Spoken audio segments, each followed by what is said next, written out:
जय भीम। बुधवार दिनांक 29 जुलै 2026 सम्राट वाचनमध्ये हा दुसरा लेख आहे। आज आषाढ पौर्णिमा आहे। आषाढ पौर्णिमेनिमित्त सर्व बौद्ध उपासक उपासिका आणि मित्रमैत्रिणी आणि बहुजन समाजातील सर्वांना पौर्णिमेच्या हार्दिक शुभेच्छा। सम्राट वाचनमध्ये हा दुसरा लेख आहे। लेखाचं शीर्षक आहे बुद्धकालीन आषाढ पौर्णिमा आणि त्याचे लेखक आहेत राहुल गायकवाड। भारतीय संस्कृतीत परंपरेत पौर्णिमेच्या दिवसांना विशेष महत्त्व आहे। त्यापैकी आषाढ पौर्णिमा हा दिवस बौद्ध धर्मियांसाठी अत्यंत पवित्र, ऐतिहासिक आणि प्रबोधनात्मक मानला जातो। हा दिवस केवळ धार्मिक उत्सव नसून मानवजातीच्या इतिहासातील एका महान क्रांतीची आठवण आहे। कारण याच दिवशी गौतम बुद्धांनी सारनाथ येथे प्रथम धम्मदेशना देऊन धम्मचक्र प्रवर्तन केले आणि मानवाला दुःखमुक्तीचा मार्ग दाखवला। आषाढ पौर्णिमा ही बौद्ध परंपरा धम्मचक्र प्रवर्तन दिन आणि गुरुपौर्णिमा या नावाने ओळखली जाते। या दिवशी बुद्धांनी अज्ञानरूपी अंधकार दूर करून प्रज्ञेचा प्रकाश जगभर पसरविण्याची सुरुवात केली। त्यामुळे हा दिवस बौद्ध समाजासाठी स्वपरीक्षण, धम्म अभ्यास आणि मानवतेच्या कल्याणाचा संकल्प करण्याचा दिवस आहे। बुद्धांना बौद्ध गया येथे वैशाख पौर्णिमेला सम्यक संबोधी प्राप्त झाली। ज्ञानप्राप्तीनंतर त्यांनी प्रथम काही काळ मौन धारण केले, कारण त्यांनी अनुभवलेले सत्य अत्यंत गहन आणि सूक्ष्म होते।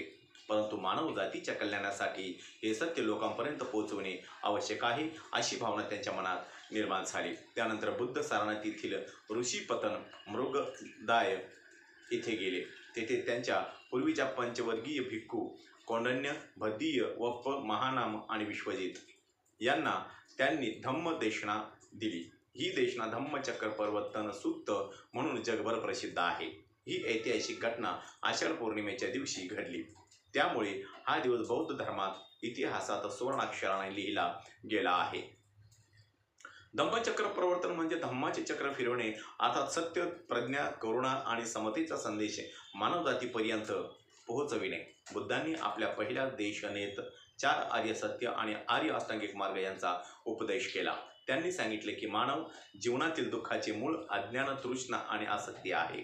या दुःखातून मुक्त होण्यासाठी मध्यम मार्गाचा अवलंब करणे गरजेचे आहे। बुद्धांनी प्रथम धम्मदेशनेत 4 आर्य सत्य सांगितलेले आहेत।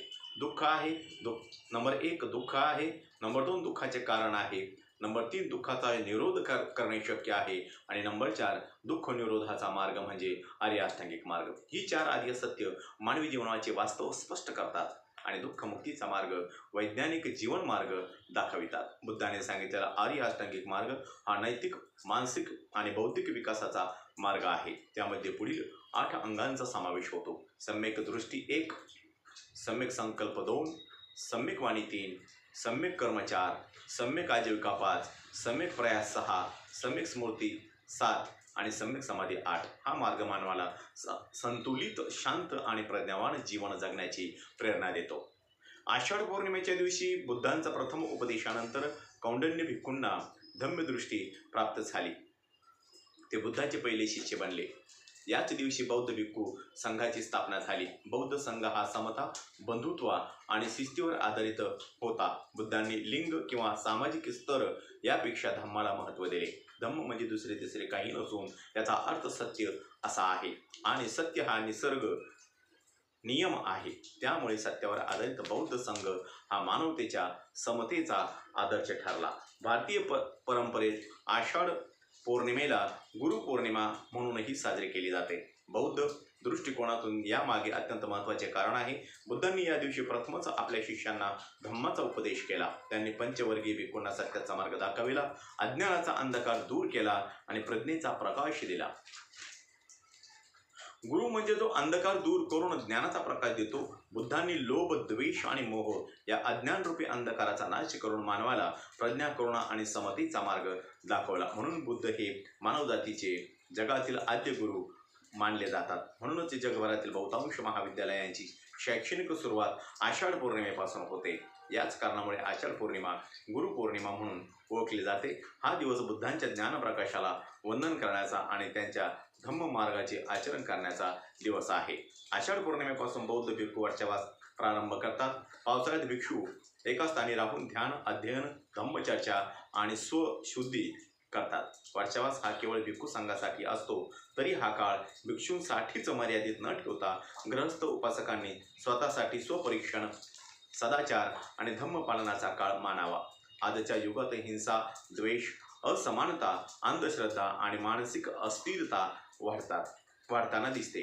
अशा परिस्थितीत बुद्धांचा धम्म मानवजातीसाठी अधिक आवश्यक ठरतो. त्यामुळे आषाढ पौर्णिमा आपणास पुढील संदेश देते: नेहमी सत्याचा स्वीकार करावा, अंधश्रद्धेपेक्षा विवेकाला महत्त्व द्यावे, सर्व प्राणीमात्रांचे प्रती करुणा बाळगावी, जात धर्म वर्ण या पलीकडे मानवतेचा विचार करावा, प्रज्ञाशील आणि करुणा समाधी यांचा अंगीकार करावा, समता आणि बंधुत्वाचा प्रचार करावा. आषाढ पौर्णिमा हा दिवस केवळ पूजा, वंदना आणि कार्यक्रमापुरता मर्यादित ठेवू नये.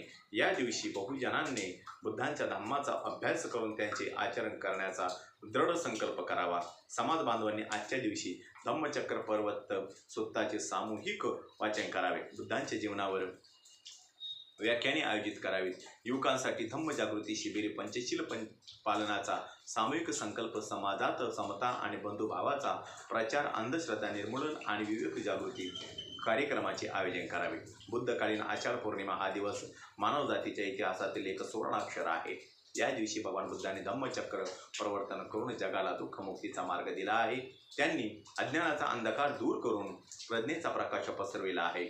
याच कारणामुळे आषाढ पौर्णिमा गुरुपौर्णिमा म्हणून ओळखली जाते, कारण बुद्ध हे मानवजातीचे आद्य गुरु आहेत. त्यांनी दिलेला धम्म हा केवळ धर्म नसून सत्य, करुणा, समता आणि मानवतेचा जीवन मार्ग आहे. आज गरज आहे ती आषाढ पौर्णिमेच्या खऱ्या अर्थाने जागृती करण्याची. बुद्धांचा धम्म आचरणात आणूनच आपण समाजात शांतता, समता आणि बंधुभाव निर्माण करण्याची. त्यामुळे आपण सर्वांनी आषाढ पौर्णिमेला धम्मजागृतीचा उत्सव बनवूया आणि बुद्धांच्या ज्ञानप्रकाशाने बहुजनांना धम्म मार्गावर आणूया. या ठिकाणी हा लेख संपलेला आहे. माझा प्रत्येक व्हिडिओ बघण्यासाठी माझ्या प्रत्येक व्हिडिओ लाईक करा, शेअर करा, सबस्क्राईब करा आणि बेल आयकॉनवर क्लिक करा. जय भीम, जय भारत, जय बुद्धभूमी.